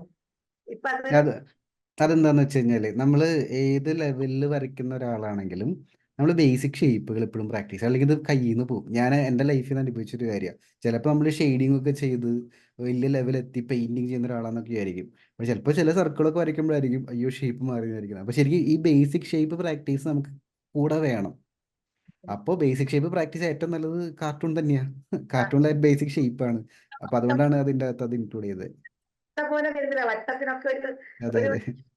പിന്നെ നമ്മൾ ആ യൂത്ത് ടൈമിൽ വരയ്ക്കുന്ന പോലെയല്ല, ഇപ്പൊ ഏജ് ആയല്ലോ. അപ്പൊ എന്തായാലും ഷിവറിംഗ് ഒക്കെ നല്ലോണുണ്ട്. പിന്നെ കണ്ണ് പിടിക്കുക, അതിൽ അത്ര ഒരു കോൺസെൻട്രേഷൻ ഒക്കെ കണ്ണിന്റെ കാഴ്ചയിലൊക്കെ ബാധിച്ചു കഴിഞ്ഞല്ലോ ഇപ്പൊ. ഇപ്പൊ എനിക്ക് മനസ്സിലായി അത് കംപ്ലീറ്റ് ആക്കണം എന്നുള്ളത്. പിന്നെ വേറെ എന്താണ്, ബാക്കിയെല്ലാം നല്ല നീറ്റിൽ പോകുന്നുണ്ട്. സാറിന്റെ ഡയറക്ഷൻ ഉള്ളതിനെ കൊണ്ട് ഇവിടെ. പിന്നെ അത് സിസ്റ്റമായി ഇപ്പൊ എനിക്ക് മെയിനായിട്ട് ഇപ്പൊ ചേരുന്ന കുട്ടികളോടും പറയാനുള്ളത്, അവരിനി പെട്ടെന്ന് കണ്ടിട്ട് ഏറ്റവും സെറ്റിലേക്ക് ആദ്യം പോകുന്നതിനെക്കാട്ടും ബെസ്റ്റ് ആദ്യത്തെ 2 എണ്ണം അവർ കംപ്ലീറ്റ് ആക്കിയിരിക്കണം. അത് ചെയ്താൽ അവർ ഓട്ടോമാറ്റിക്കലി അവർക്കൊരു സ്പിരിറ്റ് കിട്ടുകയാണ് ശരിക്കും. അത് നല്ലൊരു എത്ര നന്ദി പറഞ്ഞാലും മതിയാവില്ല ആ ക്ലാസ്. അത് എങ്ങനെ സാറ് പ്രിപ്പയർ ചെയ്തു, അത് ഏറ്റവും ബെസ്റ്റ് ഐഡിയ. സാധാരണ ഒരു ആർട്ട് സാറിന്റെ അടുത്ത് നമ്മൾ പോകുമ്പോൾ നമ്മളെ മനസ്സിലെന്താ, അവരൊരു ചിത്രം വെച്ച് തുടങ്ങുന്നതാണ് നമ്മളെ മനസ്സിലുണ്ടാവുക. അത് എൻ്റെർലി മാറ്റി മറിച്ചിട്ടുള്ളൊരു മെത്തേഡാണ് ഇത്.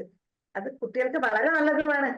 കാരണം അവർ ഇട്ടിട്ട് പോവില്ല, അവർക്ക് മനസ്സിലാകും എന്താണ്. ഇപ്പൊ ലേസിനെസ് ഉള്ളവർക്ക് ആ ലേസിനെസ് മാറ്റിയെടുക്കാം. പിന്നെ എവിടെയെങ്കിലും സ്റ്റാർട്ടിങ് ട്രബിൾ ഉള്ളവർക്ക് അത് മാറ്റിയെടുക്കാം. ഇനി മടിയുള്ളവർക്ക്, അത് എനിക്ക് എല്ലാം അറിയാന്നുള്ള ഭാവം ഉള്ള ആൾക്കാർക്കൊക്കെ, അതായത് നമ്മളെല്ലാം, ഞാനൊക്കെ അന്നേരം എന്താ വെച്ചത് വായിച്ച് കഴിഞ്ഞ പാടിന് ഞാൻ മനസ്സിലായി ഞാൻ സ്റ്റാർട്ടിങ് ആണ്, എനിക്കൊന്നും അറിയില്ല എന്നുള്ള ഒരു ചിന്തയിലാണ് സ്റ്റാർട്ട് ചെയ്യുന്നത്. തുടങ്ങി വരുമ്പോ പിന്നെ അതിൽ നിന്ന് കിട്ടിയപ്പോ ആ ഒരു ഇൻസ്പിറേഷനിലാണ് ഇത്ര ചേഞ്ചസ് വന്നത്. അപ്പം വളരെ നല്ല. ഒരു 4 types of students എന്ന് പറഞ്ഞിട്ടൊരു ഒരു ക്ലാസ് ഉണ്ട്, അത് കണ്ടിരുന്നു. അത് ഞാൻ ഒരു വഴി വിടാണ്ട് ക്ലാസ്സിൽ പോയി പറഞ്ഞു. എന്നിട്ട് ചോദിച്ചു നിങ്ങൾ ഇതിൽ ആരാണെന്ന്. ഓരോരുത്തരും ആദ്യം നമ്മൾ കളവ് പറയാൻ പാടില്ല, സത്യമേ പറയാവൂ. അത് 8th സ്റ്റാൻഡേർഡിലാണ് പോയി ചോദിച്ചത്. കുറച്ച് മുതിർന്ന പിള്ളേരാ, അതല്ല നല്ല വിറ്റായിരുന്നു അവരെ. ഇപ്പൊ ഒരു ലീഡർ നിന്നത് എഴുതി എത്ര എത്ര കുട്ടികൾ ഏതൊക്കെ. അവസാനം വന്നപ്പോ ഒരു കുട്ടി മാത്രം ഉണ്ട് എന്ന് കളവ് പറയുന്നതിൽ വന്നത്. അപ്പൊ പിന്നെ അവൻ താത്തി താത്തി താത്തി താത്തി വീണ്ടും മറ്റേലേക്ക് ചാടി. ഞാൻ പറഞ്ഞു ഇതാണ് സംഭവം. ഞാൻ പറഞ്ഞില്ല സാറിന് ആ ക്ലാസ് 3-4 പ്രാവശ്യം കാണുന്നത് ഇതിനാണ്. അതായത് അത് ശരിക്കും കുട്ടികളിലും കൂടി നമുക്കിപ്പോ ഇപ്പൊ ആർട്ടെന്നല്ല, പഠിക്കുന്നതിലായിക്കോട്ടെ ഏത് വിഭാഗത്തിലേക്ക് അത് അപ്ലൈ ചെയ്യാം. എന്റെ മോൾക്ക് ശരിക്കും വരയ്ക്കാനുള്ള ഒരു കഴിവുണ്ട് നല്ലോണം. പക്ഷെ അവൾക്ക് ഇൻട്രസ്റ്റ് കുറവാണ്. അവളെയും കൊണ്ട് ഞാനൊരു ആർട്ട് സാറിന്റെ അടുത്ത് പോയിരുന്നു. ഇവിടെ നമ്മളെ കണ്ണൂർ അഴീക്കോടുള്ള പ്രമോദ് സാറിന് വെച്ചാൽ ഇവൾക്ക് കുറച്ചൊരു മീൻസ് നല്ല സ്കൂൾ ലെവലിലൊക്കെ ഓരോ കോമ്പറ്റീഷന് പോയിട്ടുണ്ട്. എന്റെ ഒരു ഞാൻ പൊയ്ക്കോ പൊയ്ക്കോ എന്ന് പ്രഷറൈസ് ചെയ്തിട്ട് പോകുന്നതാണ്. പോയാൽ പ്രൈസ് കിട്ടുകയും ചെയ്യും, പക്ഷെ അവൾക്ക് ഇൻട്രസ്റ്റ് ഇല്ല. അങ്ങനെയാണ്. അപ്പൊ ആ സാറിന്റെ അടുത്ത് ഞാൻ കൊണ്ട്, ആ സാർ എന്ന് പറഞ്ഞാല് സാത്വികൻ എന്ന് പറഞ്ഞാല് വളരെ പരമ സാത്വികൻ. ഒരു ഈ നെയ്ത്താണ് അവരെ തൊഴിൽ. അപ്പൊ സാറിന് പൈസയെ വാങ്ങൂല. അപ്പൊ ഞാൻ ആ സാറായിട്ട് അന്ന് ഒരു ദിവസം ഞാൻ ചോദിച്ചില്ലേ ആന്ത സാർ അങ്ങനെ പറയുന്നത്, പറഞ്ഞ് പൈസ വാങ്ങുന്നത് സാറ് പറഞ്ഞപ്പോ ഞാൻ പറഞ്ഞ ചിലര് ഡെഡിക്കേറ്റഡാ. അപ്പൊ എന്റെ മനസ്സിലുള്ള ഒരാൾ ആ പ്രമോദ് സാറാണ്. അപ്പൊ ഈ സാറ് പൈസ വാങ്ങുകയില്ല. പഠിപ്പിക്കുന്ന കുട്ടികൾക്ക് അവർ പറയുന്ന സമയത്ത് ഏത് സമയത്ത് എത്തിയാലും സാറ് പഠിപ്പിക്കാൻ തയ്യാറാണ്. സാറിന്റെ അടുത്ത് ഈ മറ്റേ ട്രിവാൻഡ്രം ആർട്ട് കോളേജിലെ കുട്ടികൾ വരെ ഉണ്ട്, ഫൈൻ ആർട്സ് കോളേജിലെ കുട്ടികൾ വരെ വരുന്നുണ്ട്. മറ്റേ പിന്നെ ക്ലേ മോഡലിങ്ങിനും ഒക്കത്തിനും വരുന്നുണ്ട്. പെൻസില് സാർ ഒരു 10 പൈസ വാങ്ങില്ല. വളരെ ദരിദ്രമായ അവസ്ഥയിലാണ് സാറുള്ളത്. ഞാൻ പറഞ്ഞു സാറിനോട്, സാർ എന്തെങ്കിലും എന്തുകൊണ്ട് വാങ്ങുന്നില്ല? സാറിന് എനിക്ക് ഇതിൽ നിന്നൊരു ആനന്ദം മാത്രമാണ് കിട്ടുന്നത്, ഒറ്റ പൈസ വാങ്ങില്ല. പക്ഷെ എപ്പോഴും സാറിന്റെ കുട്ടികൾ കണ്ണൂർ ജില്ലയിലൊക്കെ എപ്പോ പോയാലും മത്സരത്തിൽ ഫസ്റ്റ്, സാറിന് ഒരു ബെനിഫിറ്റ് ഇല്ല. ഈ സാറിനെ ഞാൻ കൊണ്ടാക്കിയിട്ടും ഈ കുട്ടി ഒരു 2 മാസം കഴിഞ്ഞിട്ടുണ്ട്, അവർക്ക് ഇൻട്രസ്റ്റ് ഇല്ല. അപ്പൊ ഞാൻ പറഞ്ഞു നിനക്ക് എപ്പോ ഇൻട്രസ്റ്റ് വരും അന്ന്. ഇപ്പൊ ഞാൻ എപ്പം പറയാം നീ ഈ ക്ലാസ്സിൽ ചേർന്നാൽ നിനക്ക് ഓട്ടോമാറ്റിക്കലി ഇൻട്രസ്റ്റ് വരും. അവൾ എന്നെ ഇങ്ങനെ ഞാൻ വെറുതെ പറയാന്നാ വിചാരിക്കുന്നത്. അപ്പൊ ഇപ്പൊ എന്റെ പിക്ചറാണ് പറയാം, അമ്മ മോശമില്ലല്ലോ. അപ്പൊ ഞാൻ പറഞ്ഞു നിന്റെ ബാക്കിൽ നടന്ന നേരത്തെ ഞാൻ അന്നേ ചേർന്നാ മതിയായിരുന്നു. അങ്ങനെയാണ് ഞാനിപ്പോ കമ്മീഷൻ വർക്കൊക്കെ ചെയ്യാൻ തുടങ്ങിയത്. അത്ര ഒരു നല്ലൊരു സാർ, നല്ലൊരു സാർ, എപ്പോഴും നല്ലൊരു കോണ്ടാക്ട് ഉള്ള ഒരു സാറാണ്. അപ്പൊ ഞാൻ ഇനി എങ്ങനെയെങ്കിലും സാറിനെ കാണുമ്പോ ശരിക്കും സച്ചിൻ സാറിന്റെ ഒരു വ്യൂ ആണ് നല്ല കറക്റ്റ്. മറ്റേ സാറ് ശരിക്കും ഇപ്പോഴും വളരെ ഒരു ദയനീയ അവസ്ഥ തന്നെയാണ്. എന്നാലും സാറ് എല്ലാവരെയും പഠിപ്പിക്കുന്നുണ്ട്, ചെയ്യുന്നുണ്ട്. എൻ്റെ ഒരു വ്യൂ പോയിന്റ് പറയാം കേട്ടോ, ഇതിപ്പോൾ ഇത്ര സംസാരിച്ചു തരണം. എൻ്റെ ഒരു വ്യൂ പോയിന്റ് ഇത് ഇത്തിരി ഡിഫറെൻ്റ്, കാരണം ഞാൻ ഇതിലോട്ട് തിരിച്ച് റീഇൻവെസ്റ്റ് ചെയ്യുന്നുണ്ട്. അപ്പോൾ ഞാൻ എൻ്റെ വരുമാന മാർഗത്തിൽ നിന്നും കുറേ അങ്ങോട്ട് വീണ്ടും ഇപ്പം ഞാൻ യൂസ് ചെയ്യുന്ന ക്യാമറ നോർമൽ ക്യാമറയല്ല, AI ക്യാമറയാണ്. ഇനി വരുന്ന ഫ്യൂച്ചർ വീക്കിലി മീറ്റിങ്ങുകളിൽ അത് നിങ്ങൾക്ക് അതറിയാൻ പറ്റും. കാരണം ഇതിപ്പോൾ എൻ്റെ ട്രാക്കിങ്ങിലാണ്. ഇത് ഇപ്പോൾ ഞാനിപ്പോൾ സ്റ്റേൺ ആക്കി വെച്ചിരിക്കുക. പക്ഷെ ഞാനിപ്പോൾ പാം ട്രാക്ക് ചെയ്യാൻ പറ്റും. എൻ്റെ കാണിച്ചു തരാം, ഉണ്ടോ? ഇതിപ്പോ എന്നെ എനിക്ക് ഇഷ്ടമുള്ള രീതിയിൽ എന്നെ ട്രാക്ക് ചെയ്യുന്ന രീതിയിൽ സെറ്റ് ചെയ്യാൻ പറ്റും. ഇപ്പൊ ഞാൻ എണീറ്റ് നടന്ന് ബോർഡിലൊക്കെ വെച്ച് വരയ്ക്കൊക്കെ ആണെങ്കിൽ അത് നമുക്ക് അതിന് പറഞ്ഞു കൊടുക്കാം ഞാൻ എവിടെയാണ് എന്നെന്താന്നൊക്കെ മനസ്സിലാക്കാം. ഒരു മിനിറ്റ്, ഇപ്പൊ കാണിച്ചുതരാം. കണ്ടോ? അപ്പൊ അങ്ങനെ ഞാൻ കുറെ ഇൻവെസ്റ്റ് ചെയ്തിട്ടുണ്ട്. ഇത് എന്നെ ട്രാക്ക് ചെയ്യും. കൂടാതെ ഇത് വൈറ്റ് ബോർഡ് ട്രാക്ക് ചെയ്യും. ഇനിയിപ്പോ ഞാൻ ഒരു ഇൻവെസ്റ്റ്മെന്റ് എടുക്കാനായിട്ട് ഡിസിഷൻ എടുത്തിരിക്കുന്ന ഇന്നലെ കൊച്ചിയിൽ പോയേക്കായിരുന്നു. അപ്പൊ ഒരു TV, എഴുതാൻ പറ്റുന്ന TV ഉണ്ട്. അതിന് ഏകദേശം ഇത്തിരി നല്ല സൈസ് വരുന്ന TV. അതിൽ പെൻ ഉപയോഗിച്ച് എഴുതാൻ പറ്റും. അതിന് ഏകദേശം 2 ലക്ഷത്തിന്റെ അടുത്ത് എമൗണ്ട് വരുന്നുണ്ട്. മനസ്സിലാവുന്നുണ്ടോ? പല ആർട്ടിസ്റ്റുകൾക്കും ഇതിന്റെ ഇൻവെസ്റ്റ്മെന്റ് പാർട്ടിനെ കുറിച്ച് ക്ലാരിറ്റി ഇല്ല. ശരിക്കും ആർട്ട് എന്ന് പറയുന്നത് തന്നെ എക്സ്പെൻസീവ് ആയിട്ടുള്ള ഒരു ഫീൽഡാണ്. പെൻസില്, എന്തൊക്കെ ടൂൾ നമ്മൾ യൂസ് ചെയ്യുന്നത് എല്ലാത്തിനും നല്ല എമൗണ്ട് വരുന്നുണ്ട്. അപ്പൊ ശരിക്കും ഇൻകത്തിനെ കുറിച്ച് നമ്മൾ ചിന്തിച്ചില്ലെങ്കിൽ ഈ പറഞ്ഞ പോലെ ഒരു സമയത്ത് നമ്മൾ ജീവിക്കാൻ സ്ട്രഗിൾ ചെയ്യേണ്ടി വരും. അപ്പൊ പാർട്ടിയിൽ നിന്ന് മാത്രം സന്തോഷം കിട്ടുന്നവർ ശരിക്കും ഒരു സൈഡിൽ സ്ട്രഗിൾ ചെയ്യുന്നുണ്ട്, പക്ഷെ പറയുന്നുണ്ടാവില്ല. അത് വലിയൊരു വിഷമമാണ് എനിക്ക് ഇപ്പോഴും. അവരതിന്റെ ബിസിനസ് സൈഡ് മനസ്സിലാക്കുന്നില്ലല്ലോ. കാരണം അത്രയും നമ്മൾ ഇൻവെസ്റ്റ് ചെയ്യുന്നുണ്ട്. ഇപ്പൊ പഠിക്കാനാണെങ്കിലും ഞാനൊരു ആർട്ട് ക്ലാസ്സിൽ 5 ലക്ഷം, ഞാൻ ഒരു വീക്ക്ലി മീറ്റിംഗ് പറഞ്ഞിട്ടുണ്ടായിരുന്നു, ഏകദേശം 5 ലക്ഷത്തിന് അടുത്താണ് അവർക്ക് ഫീസ് കൊടുത്ത് ഞാൻ പഠിക്കുന്നത്. മനസ്സിലാവുന്നതാണ്. അപ്പൊ അതാണ് ഈ പരിപാടി. ഒരിക്കലും നമ്മൾ ഭയങ്കര റേറ്റ് കുറച്ച് ഭയങ്കര വില കുറച്ച് ഫ്രീ ആയിട്ടൊക്കെ മാക്സിമം ചെയ്യാതിരിക്കുക. അപ്പൊ ഫീസ് വാങ്ങുന്നതിന്റെ ബെനിഫിറ്റ് എന്താ? ഫീസ് വാങ്ങിച്ചാൽ നമുക്ക് തിരിച്ച് സ്റ്റുഡൻസിലോട്ട് തന്നെ റീഇൻവെസ്റ്റ് ചെയ്യാം. ഒരുപാട് ബെനിഫിറ്റ് അല്ലേ? ഇപ്പൊ നോക്കി കഴിഞ്ഞാൽ മനസ്സിലായി, വീക്കിലി മീറ്റിൽ ഞാൻ ഒരുപാട് കാര്യങ്ങൾ അങ്ങോട്ട് പഠിപ്പിക്കുന്നത് ഈ പൈസ ഒക്കെ ഞാൻ റീഇൻവെസ്റ്റ് ചെയ്ത് ഞാൻ ബുക്കുകൾ വാങ്ങിച്ചിട്ടും കുറെ ക്ലാസ്സുകൾ എടുത്തിട്ടും ഞാൻ പഠിക്കുന്നതുകൊണ്ടാണ്. അങ്ങനെ ചിന്തിച്ചു കഴിഞ്ഞാൽ ഇതെല്ലാം എളുപ്പത്തിൽ നടക്കും പരിപാടികൾ. യെസ്. അപ്പോൾ ഇത് ഡിസ്കസ് ചെയ്ത കാരണം ഒരുപാട് സന്തോഷം. സാറിനോട് ചോദിച്ചോക്കട്ടെ, സാറ് ശരിക്കും ആർട്ട് അല്ലാണ്ട് എന്തായാലും സബ്ജക്ട് എടുത്തിരുന്നത് സാറ്? ഞാൻ ബിടെക് ആണ് പഠിച്ചത്.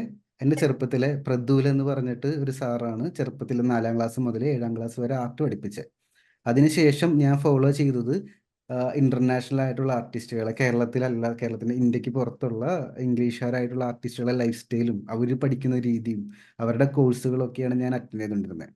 പിന്നെ ഞാൻ അവർ ഒബ്സർവ് ചെയ്യുന്ന സമയത്ത് അവർ പക്ക എല്ലാം ചെയ്ത് money management, life style management എല്ലാം ചെയ്തിട്ടാണ് അവർ ലൈഫ് മുന്നോട്ട് കൊണ്ടുപോകുന്നത്. പെട്ടെന്ന് ഒരുപാട് യൂട്യൂബ് വീഡിയോ ചെയ്യുന്ന ആർട്ടിസ്റ്റുകൾ ആ സമയത്ത് 2014 കാലഘട്ടമായിട്ട് പറയാം, 13-14, അപ്പോഴൊക്കെ യൂട്യൂബ് നമ്മളിലേക്ക് എത്തുന്നേ ഉള്ളൂ. ആ സമയം മുതൽ ഇംഗ്ലീഷിൽ ആർട്ടിസ്റ്റുകൾ വീഡിയോ ഇട്ട് അവരുടെ ലൈഫ് സ്റ്റൈൽ കാണിക്കും. അപ്പൊ നമ്മളൊക്കെ കണ്ട് പരിചയിച്ച് ഈ പറഞ്ഞ പോലെ ദരിദ്രരായിട്ടുള്ള ആർട്ടിസ്റ്റുകളെയാ താടിയൊക്കെ നീട്ടി വളർത്തി. പക്ഷേ ആ വീഡിയോസിലൊക്കെ ഇംഗ്ലീഷുകാർ ഭയങ്കര ജിമ്മിലൊക്കെ പോയിട്ട് ഭയങ്കര സ്ട്രക്ചർ, നല്ല ഫുഡ് കഴിക്കുന്ന, നല്ല രീതിയിൽ പൈസ, നല്ല ക്യാഷ് വരുമാനമുള്ള ആൾക്കാർ, അതൊക്കെ എനിക്ക് ഭയങ്കര ഫാസിനേറ്റഡ് ആയി. ഇവരെങ്ങനെയാണ് ചെയ്യുന്നത്? അങ്ങനെയാണ് ഓരോന്ന് പഠിച്ചു തുടങ്ങിയത്. അപ്പോൾ പഠിച്ചു തുടങ്ങിയ സമയത്ത് ഈ ടൈം മാനേജ്മെന്റിന്റെ ബേസിക്സും കാര്യങ്ങളൊക്കെ എനിക്ക് പഠിക്കേണ്ടി വന്നു. ബിസിനസ് മാനേജ്മെന്റ് പഠിക്കേണ്ടി വന്നു. കുറേ സൈഡ്, ടെക്നിക്കൽ കുറേ സൈഡ് ഉണ്ട്. എൻ്റെ പരസ്യം കണ്ടിട്ട് വന്നല്ലേ പറഞ്ഞേ, പരസ്യം എല്ലാം ഞാൻ ചെയ്യുന്നതാ, പരസ്യം ചെയ്യാൻ ഞാൻ പഠിച്ചതാ. ാണ് ഞാൻ വന്നത്. പിന്നെ അതെ അതെ. ബിടെക്കിന് സബ്ജക്ട് എടുത്തിരുന്നത്?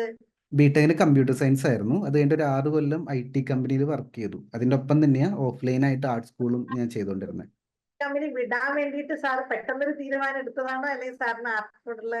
ഇല്ല ഇല്ല, IT കമ്പനി ഞാൻ ഇപ്പോഴും ഇട്ടിട്ടില്ല. അവിടെ ആക്ച്വലി അവിടുത്തെ സ്റ്റാഫ് ഞാൻ ഒഫീഷ്യലി റെസിഗ്നേഷൻ ഞാൻ ഇട്ടിട്ടില്ല. കൊറോണ ടൈമിൽ അവിടെ വർക്ക് കുറഞ്ഞു. അപ്പോൾ എൻ്റെ അടുത്ത് പറഞ്ഞു, സച്ചിൻ കുറച്ചാൾ ലീവ് എടുക്കുക. അപ്പോൾ ഞാൻ അങ്ങോട്ട് പറഞ്ഞു, ഞാൻ ലീവ് തന്നെ എടുക്കാം, കാരണം എനിക്ക് ഓൺലൈൻ ക്ലാസ്സിൽ നിന്ന് നല്ല സ്റ്റുഡൻസ് ഉണ്ട്, ഓൺലൈനും ഓഫ്ലൈനും നല്ല രീതിയിൽ പോകുന്നുണ്ട്. അപ്പോൾ ഞാൻ ലീവ് എടുക്കും, നോക്കാം, ഞാൻ തിരിച്ചു വരികയാണെങ്കിൽ ഇൻഫോം ചെയ്യാമെന്ന് പറഞ്ഞു. സാറൊരു ടെക്സാവിയാനെ കൊണ്ടാണ് ഞാൻ ചോദിക്കുന്നത്. കാരണം വെച്ചാല് ഈ ആർട്ടിസ്റ്റുകൾക്ക് ടെക്സാവി ആയാലുള്ള ഗുണമാണ് സാർ ഇപ്പൊ ശരിക്കും അതെ അതെ അതെ അതെ, ടെക്നോളജി നമുക്ക് അറിഞ്ഞിരിക്കണം. ഭയങ്കരമായിട്ട് സാറ് യൂസ് ചെയ്യുന്ന കണ്ടനെ കൊണ്ടാണ് ഞാൻ ചോദിച്ചത്, വേറെ ഒന്നല്ല. Yes yes. ഞാൻ നേരത്തെ പറഞ്ഞല്ലോ, ഫാമിലി പോർട്രേറ്റ് വരയ്ക്കേണ്ട സമയത്ത് ഡിഫറെൻ്റ് ആൾക്കാർ ഹെഡ് കിട്ടുമ്പോൾ ഞാൻ തിരിച്ച് ഒരു മറുപടി പറഞ്ഞ ശ്രദ്ധ, അത് ഫോട്ടോഷോപ്പിൽ ചെയ്യാം അല്ലെങ്കിൽ ഡിസൈനിങ് ചെയ്യാം, ടെക്നിക്കൽ സ്കില്ലാണ്. അപ്പോൾ ആർട്ടിസ്റ്റുകൾക്ക് ടെക്നിക്കൽ സ്കിൽ ഉള്ളത് അഡ്വാൻറ്റേജാണ്. സിമ്പിൾ എക്സാമ്പിൾ പറയാം. ഇപ്പം നമ്മളൊരു എക്സിബിഷൻ ചെയ്യുന്ന സമയത്ത് പുറത്ത് ബാനർ കെട്ടണം, ഡിസൈനിങ് സ്കില്ല് വേണം നമുക്ക്, അല്ലേ? അല്ലെങ്കിൽ ഒരു ആർട്ട് സ്കൂൾ നടത്തണമെങ്കിൽ ആർട്ട് സ്കൂളിൻ്റെ നോട്ടീസ് നമുക്ക് ചെയ്യേണ്ടി വരും. ഇതൊക്കെ ആർട്ടിസ്റ്റ് ആയതുകൊണ്ട് തന്നെ നല്ല നോട്ടീസ് നമുക്ക് ഡെവലപ്പ് ചെയ്യാൻ പറ്റും. പക്ഷേ ടെക്നിക്കൽ സ്കിൽ ഉണ്ടായാൽ മതി, സോഫ്റ്റ്വെയർ എങ്ങനെ യൂസ് ചെയ്യാന്നുള്ള സ്കിൽ ഉണ്ടായാൽ മതി. അത് ഉണ്ടാക്കാൻ അത്ര വലിയ ബുദ്ധിമുട്ടൊന്നും ഇല്ല ഇപ്പോഴത്തെ കാലഘട്ടത്തിൽ. സാറ് ആ സുജി മുരളിനോട് മറ്റേ എന്താണ് കമ്മീഷൻ വർക്കിന്റെ പറഞ്ഞപ്പോ പെട്ടെന്ന് പറഞ്ഞില്ലേ എങ്ങനെയാ ബില്ല് പ്രിപ്പയർ ചെയ്യുന്നതെന്ന്, വേഗം അടുത്ത. അപ്പൊ ഞാൻ മനസ്സിലാക്കി. അപ്പൊ എനിക്ക് തോന്നി സാർ കമ്പ്യൂട്ടർ സയൻസ് ആയിരിക്കും എടുത്തത്. എന്റെ മനസ്സിലിരിക്കുന്ന അതാണ് ഞാൻ ചോദിച്ചത്, സാർ എന്താ എടുത്തത്? കാരണം അത് നല്ലോണം യൂസ് ചെയ്യുന്നുണ്ട് എന്താ ഇതിന്. വളരെ നല്ലതന്നെ സാർ. വേറെ എന്തെങ്കിലും ഡിസ്കസ് ചെയ്യാനുണ്ടോ? വേറെ എന്താണ് സാർ, ഇപ്പൊ മെയിൻ ആയിട്ടുള്ള ഡൗട്ടുകളൊക്കെ ആയി. ഇനി ഉണ്ടാവുമ്പോ ഞാൻ എന്തായാലും പിന്നെ എന്താണ് മറ്റേ വാട്സപ്പിൽ എഴുതരുതെന്ന് പറഞ്ഞാൽ എന്നോട് എഴുതിപ്പോന്നൊരു വ്യക്തിയാണ് ഞാൻ. ഇഷ്യൂ ഒന്നുമില്ല. ഇനിയിപ്പോ അടുത്തടുത്ത റിവാർഡ്സും ഉണ്ട്. അടുത്തടുത്ത റിവാർഡ്സിൽ നമുക്ക് വണ്ടുകൊണ്ടിരിക്കാൻ പറ്റും. ഇനി അടുത്ത റിവാർഡ് വരുമ്പോഴേക്കും ഒരുപാട് നമുക്ക് ഇമ്പ്രൂവ്മെന്റ് വരും. ചിലപ്പോൾ ഇതൊക്കെ എക്സിബിഷന് വേണ്ടി പ്രിപ്പറേഷൻ ഒക്കെ നമ്മൾ സ്റ്റാർട്ട് ചെയ്തിട്ടുണ്ടാവും എന്ന് ഞാൻ പ്രതീക്ഷിക്കുന്നു. ഓൾറെഡി ആർട്ട് വർക്ക് കംപ്ലീറ്റ് ആക്കിയിട്ടുണ്ടാവും എന്നൊക്കെ വിചാരിക്കുന്നു. ഇപ്പൊ ഞാൻ മൈൻഡപ്പ് ചെയ്തേക്കട്ടെ. ശരി സാർ, വളരെ നന്ദി. ആദ്യം തന്നെ വളരെ ഹാർട്ടിന്റെ ഉള്ളിൽ നിന്നാണ് വിളിച്ചത്, ഹാർട്ട് ടച്ച് ആയിട്ടാണ് സാർ എന്നോട് പറയുന്നത്. വളരെ വളരെ നന്ദി. ഇത്രയും നല്ലൊരു സാറിനെ ഞങ്ങൾ കിട്ടിയത്. ഞാൻ പറഞ്ഞല്ലോ, ഞാൻ സാറിനെ എഴുതിയപ്പോൾ പറഞ്ഞു ഞാനൊരു കൃഷ്ണ ഭക്തിയാണെന്ന്. ഓൾ ഓഫ് എ സഡൻ ഞാനൊരു തീരുമാനം എടുത്തപ്പോ അത് നല്ലൊരു തീരുമാനമാണെന്ന് എനിക്ക് തോന്നുന്നു ദൈവമാണ് സാറിന്റെ അടുത്തേക്ക് എന്നെ കൊണ്ടെത്തിച്ചത്. എപ്പോ ഞാൻ കാരണം അങ്ങനെ നമ്മൾ കണ്ണും പൂട്ടി ഒരാളെ പെട്ടെന്ന് ചേരുക ചെയ്യുന്നത് പൊതുവേ തോന്നുന്നു. പക്ഷെ എന്തോ എനിക്ക് ആ തീരുമാനങ്ങൾ എപ്പോഴും ഞാൻ എടുക്കുന്ന തീരുമാനങ്ങൾ വളരെ കറക്റ്റ് ആണ് എന്നുള്ളതിന്റെ ഒരു എക്സാമ്പിൾ ആണ് സാറ്. വളരെ നന്ദി സാറ്. ഇനിയും ഞങ്ങള് സാറിന്റെ ക്ലാസ്സിൽ നിന്ന് ഉയർന്നു വരുന്നുള്ളത് ഉറപ്പായിട്ടാണ് എനിക്ക് തോന്നുന്നത്. 100% ഷുവറാണ്. ഒരുപാട് സന്തോഷം. എനിക്ക് തിരിച്ചങ്ങോട്ടും ഒരുപാട് ഡെഡിക്കേറ്റഡ് ആയിട്ടുള്ള ഒരു ടീച്ചറുടെ അടുത്ത് സംസാരിക്കുമ്പോൾ എനിക്കും ഒരുപാട് ഇൻപുട്ട് കിട്ടും. എനിക്കും ഇനി ഒരുപാട് കാര്യങ്ങൾ ചെയ്യാനുണ്ടെന്ന് മനസ്സിലാവുന്നുണ്ട്. അപ്പൊ ഒരുപാട് സന്തോഷം ആൻഡ് ഓൾ ദ ബെസ്റ്റ്. വീണ്ടും കാണാം. വീണ്ടും കാണാം. അന്വേഷണം പറയണം സാർ. യെസ്, തീർച്ചയായിട്ടും.